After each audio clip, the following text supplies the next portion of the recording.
necessary to try to explain to you what it is we do here. We are commodities brokers. Commodities are agricultural products, like coffee that you had for breakfast, wheat, which is used to make bread, pork bellies, which is used to make bacon, which you might find in a bacon and lettuce and tomato sandwich. And then there are other commodities like frozen orange juice and gold. Some of our clients are speculating that the price of gold will rise in the future, and we have other clients who are speculating that the price of gold is going to fall. They place their orders with us, and we buy or sell their gold for them. Tell them the good part.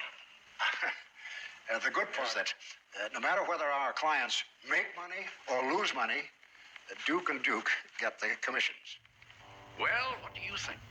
Well, it sounds to me like you guys are a couple of bookies. Here we are at a very pivotal moment in the death of the Federal Reserve note. Now, bear in mind that the Federal Reserve note was created in 1913, but this process goes back of interest-bearing, a little bit of chaga, of interest-bearing currency being forced on governments to force on the people. That goes back hundreds of years, thousands actually, if you look at it in a particular way. Anyway, though, so here we are, pivotal moment. We know it's pivotal because the Chinese, they sent tanks to surround some of their banks to keep the populace from taking them over the way that has happened in Sri Lanka and Kazakhstan and a few other places. The yuan and the Chinese banking system is intimately tied to the dollar. Not only are the controllers the same, the World Economic Forum controls the CCP has inputs to the World Economic Forum, so they're just all linked together in this giant criminal gang. But the underlying playbook for how to manage the dollar or the yuan is the same. Currencies, debt-based instruments like the Federal Reserve note, it's not really a currency, it's not a dollar. The Federal Reserve note issued by the Federal Reserve, which is not a bank, is not part of the federal government, has no reserves other than student debt, limited lifespan, and we're at the end of that limited lifespan. That's what's basically causing all of the chaos around us. It's all about the death of the FERN and its impact as the global reserve currency. If the FERN were just our currency, it would still have impacts as all the other currencies that were dealing in it, people dealing in it, were affected. But it wouldn't be roiling the world the way it is now. In a period of 18 years or so, the world will change. Those 18 years began some time back. So it's hard to say where we are in that 18-year period until we get out of it. And then you can say, oh yeah, 2022 was 2 years into it, or 4 years, or whatever, right? It's all about the death of the FERN and its impact as the global reserve currency. If the FERN were just our currency, it would still have impacts as all the other currencies that were dealing in it, people dealing in it, were affected. But it wouldn't be roiling the world the way it is now. Wouldn't be causing Sri Lanka to collapse, puke out one, and look to the World Economic Forum for a new, which they stuck right in. Tanks around banks is a meme that will be here in this country because the powers that be will do everything they can to secure, up to a certain point, the banking system of the U.S. against the U.S. populace when the U.S. populace gets to the point that the Chinese populace is. So after 3 or 4 months of them locking your bank account... It's been 7 and 8 months in some of these. Started at late November for some of these major banks, but now the Bank of China is saying that these subsidiary banks have the right to tell the depositors that, oh, your deposit is now a share in our bank and you got no rights that go with that shareholdership. It's subordinated lower than toilet paper. And so the Chinese people, after a number of months of this, have just had it. Large numbers of new personnel in order to keep up with the growing level of riots. And they're having to train and militarize these personnel as rapidly as they can, and even that system is now breaking down. So, this is all part of the death of the dollar, the death of the yuan, the death of the euro. The way these things do typically, if we were to look at empires of the past, the currencies collapse at the outer fringe until they work their way back to the main currency, and it may take a number of years. Prior to modern communications, you might have a currency collapse over the course of 30 or 40 years. Slow enough that you might not even really notice it, right? And then it's a sudden event. Now we're seeing it in real time. It's fairly rapid. The social unrest is quite real, quite almost in your face constantly, and it's going to get worse. It's going to get way worse here, and probably weeks or months at the longest. So we're sitting here. It's the 22nd of July. 11:46 a.m. On the Pacific Coast, and so August is going to be really, really rough, okay? That'll be the initial bump of the hyperinflation here in the United States. Hyperinflation has been on a pretty steady track up till now, and then in August we're going to get a jump, a step, and then September will be worse. Maybe they can hold this shit together until October. So maybe in October, we'll have to call out the National Guard to surround all the Federal Reserve banks. Maybe in October, we'll have to have a big constitutional crisis as tries to get the military to take over and protect all the smaller associated banks to the Federal Reserve. Something along those lines. So we're talking, that'd be as far as I could envision them pushing this out. This is the final crescendo in a long train of events that have been happening every 20 years, more or less, since the Federal Reserve was put in. And for 2 decades prior to that, 1913, so 2 decades prior to that, back into the late 1880s, we get a series of crises to force the country to go to a banking system, the Federal Reserve. Anyway, since the Federal Reserve Bank has been involved, we had a crash in 1914, 1923, 1933, the 1950s and 60s were basically a long drawn-out crash because they took us away from silver first, or gold first in the 1930s, but then in the 1950s and 60s, they gradually eased the silver out. Instead of trying to do it by fiat overnight, they eased it out of the system and debased it with, these other metals. And then we've had crises in 68. In 1963, of course, they had to kill Kennedy because he'd had enough of it. And then in 68, 69, we had crises that precipitated the 1970 crises, and then 71, Nixon takes us off of the gold, closes the gold window for foreigners. And since then, we've been floating on a sea of paper ever since. That sea of paper now is larger than our planet, and now we're at the death of the system. Okay, so this is not the death of the dollar, because we'll have to resurrect the dollar in order to get out of this mess. This is the death of the Federal Reserve note and the financial system that is built upon this Ponzi scheme, fraud, and interest-bearing, debt-bearing currency. Listen to me. Killing a few hostages is not sufficient. The Americans must be made to suffer. We must humiliate them. You do not go far enough, General Amin. We must rip their entrails out and drag them from here to Damascus until they include us in the peace process.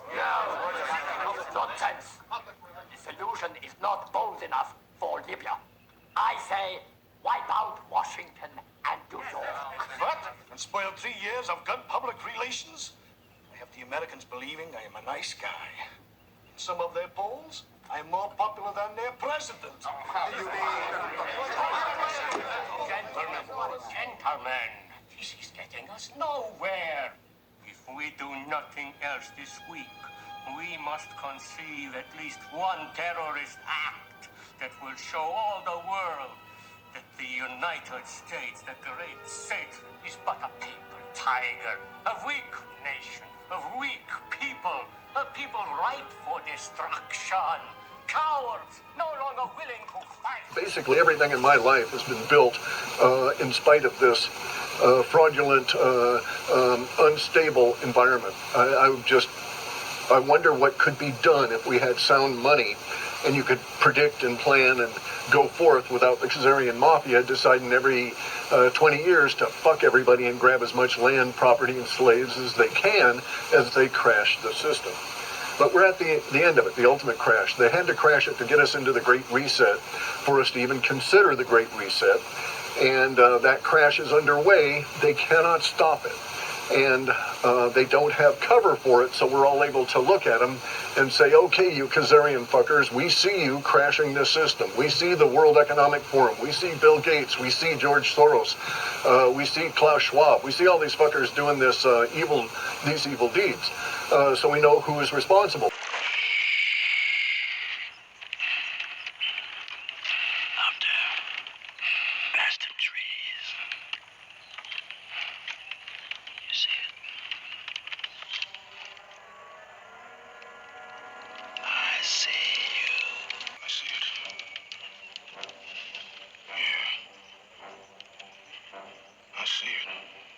We see you crashing this system. We see the World Economic Forum. We see Bill Gates. We see George Soros. We see Klaus Schwab. We see all these fuckers doing these evil deeds. So we know who is responsible. So, hey, when it comes down to no rule of law and it's every man for himself, that's why they don't want you to have a gun, right? They are actually telling you you do not have the right to defend yourself with a weapon. You have to wait for the police. Well, we're defunding the police, but you just got to wait nonetheless. Well, it's like, fuck that. Here in the United States, we've got the weapons. They won't be surrendered. This town has come to. You can do something about it. What? You're men, ain't you? You may not know this, but there's things that gnaw at a man worse than dying. In the United States, we've got the weapons. They won't be surrendered. And so that's the World Economic Forum ultimate fear, is that they would break down the rule of law to the point where the populace decides that, okay, if the sheriff isn't going to do it, I'm going to have to get my weapons and go take Bill Gates into custody because he's killing children and he's a, evil murderer and all this kind of shit, right? So run, curse. Run! Come on, the other curse, the lies coming. So the World Economic Forum fears real rule of law that ultimately comes down to the will of the people, and not necessarily. Code 310, illegal possession of assault weapons, 5 years. Code 457, resisting arrest, 20 years. Court's adjourned. He's a, evil murderer and all this kind of shit, right? So the World Economic Forum fears real rule of law that ultimately comes down to the will of the people, and not necessarily in a mob fashion. That's why they try and gin up mobs to try and control the process, which that isn't working anymore. It's going to get real hard for them to get Black Lives Matter to do shit in the rest of this year as the economics crash, because they can't pay for it anymore, right? And people are squeezing their supply chain of all the human trafficking, taking away their money flow from all of these different illegal activities that are now coming out into the open.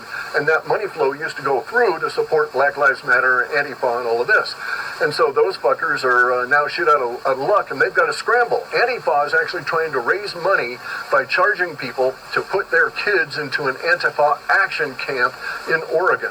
So Antifa used to hide, right? They were like low. Now they're actually having to come on out and try and brand themselves in order to make money, turning your kid into an activist if you wanted that, because they've got their sources of funds are drying up. Have dried up, have been squeezed, have been shut off. The death of this system will continue increasing in pace rapidly over these next few weeks until the tanks around the banks thing comes to the United States, as the paper and the debt, the digital debt and so on, erode. So things are going to get a lot worse. You need to prepare yourselves as best you can under the circumstances. No need getting panicked at this moment, right? Unless you want to get the panic done now so that you don't panic later. Then, okay, go set aside some time, have a panic attack, get it out of your system, and then get back to prepping. but you're going to have to do it at a slow and steady pace as much as you can at any given time, because this is going to be a relatively long, drawn-out process from here. So if it takes 4 months for the tanks to get around the banks here, then we can assume it'll be approximately another 4 months before the currency of the United States dollar is no more, or the Federal Reserve note is no more, in the sense that people won't want it. Everybody will be doing everything they possibly can in some other currency. Gold, silver, liquor, tobacco, drugs, whatever, right? Cryptos, that kind of thing. So that brings us up into January, February of 2023. So we're looking at 2023, 2024 as being really tough years. What do you think of the meal we prepared for you, Father?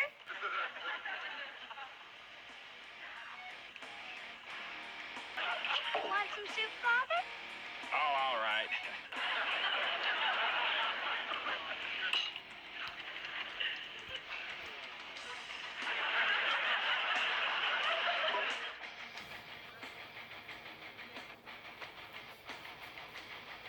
We're actually in recovery right now because we're exposing all of the corruption and stuff, which means that it will be, lanced out. We'll get rid of all of this stuff and we'll heal up, right? But you can't really see the recovery yet. So in the future, we'll look back and we'll say recovery began on a specific date, okay? That the recovery from this giant Great Depression that was engineered by the wet fuckers the recovery began on a specific date. I can't tell you what that date is now because it's in the future from here. But I can tell you that in looking back, we will decide that a key element tags the day we begin recovery. And that key element is when we make the decision to issue non-interest-bearing United States federal currency. And so maybe that'll be 2023, all right? So all different kinds of shit can happen between now and the 8 months it'll take for this process to really unwind here in the U.S. So that'll be recovery that'll start coming in as the system itself is crashing. And don't look for a replacement, okay? Don't look for them to come up with a new Federal Reserve or a new chairman there or any of that kind of shit. It doesn't matter what they do with there, because what's happening is that system is going to crash, and we're developing another system that is not financial, it is economic, and it's based on sound money. So the whole financial system, the derivatives, all of the trading, all that kind of shit is just going to go away.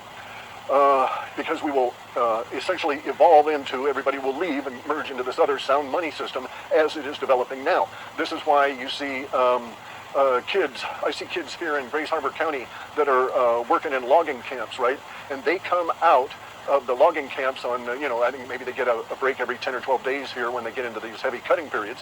But they come on out and they buy silver, and they'll buy gold. So they're not keeping their money in Federal Reserve notes after they've gotten paid. And there's a lot of activity now in resources. So they see it. The price of timber, raw timber, is way up because it's the currency going way down, and they know it. I talked to some of them in a Safeway store. Everybody's bitching and moaning about the price of cooking oil, not diesel oil or any of that, but cooking oil. And that's one of the things that hits you really hard is, you need to have the staples covered and figured out as you're going forward. Don't worry about all of the empty calorie kind of effect that we'll go through and say, okay, maybe in 2026 we'll look back and say, yada, yada, yada happened in 2023, and that's the date that they started issuing currency, and recovery began on that date. Maybe it'll be 2024, I don't know. It'll take us a while to face shit as adults because so many people have been infantilized by the radical left. That's the only way they can get them to go along with this crap. Anyway, though, so 2026 minimum. We're in for down through 2023 and 2024, and then at some point we'll hit recovery and we'll start climbing back up again, and that will be fairly rapid. And so we'll see actual progress. Everybody will have a good emotional response to it, but we'll still have to deal with all the rebuilding and restructuring and all of that. That will take time. There will be much wrangling back and forth as to appropriate directions. But by 2026 or 2027, we'll be able to say, okay, we're starting to make some real progress here. And so given that kind of a timeline, I think that by 2030, we should be doing fairly well, especially given where we're at right at the moment. It's going to be tough. It's going to be really tough on a lot of younger generations.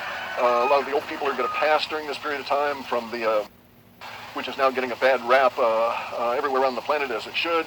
Pretty soon they'll stop that shit, but we'll be dealing with that, the damage from that pandemic for years, for decades, as these people succumb to it. So we've got a lot of real problems here. We've got a lot of work to do. And that's where we're at now in the tanks around banks pivotal moment pitching us forward. I don't look for cures that don't arise from us. So I'm not looking for anything from any kind of fucking authority. I'm not looking for anything from any kind of fucking authority, right? It's all up to us, guys, and we got to be smart about it and do the right thing and rebuild as we reach these particular points.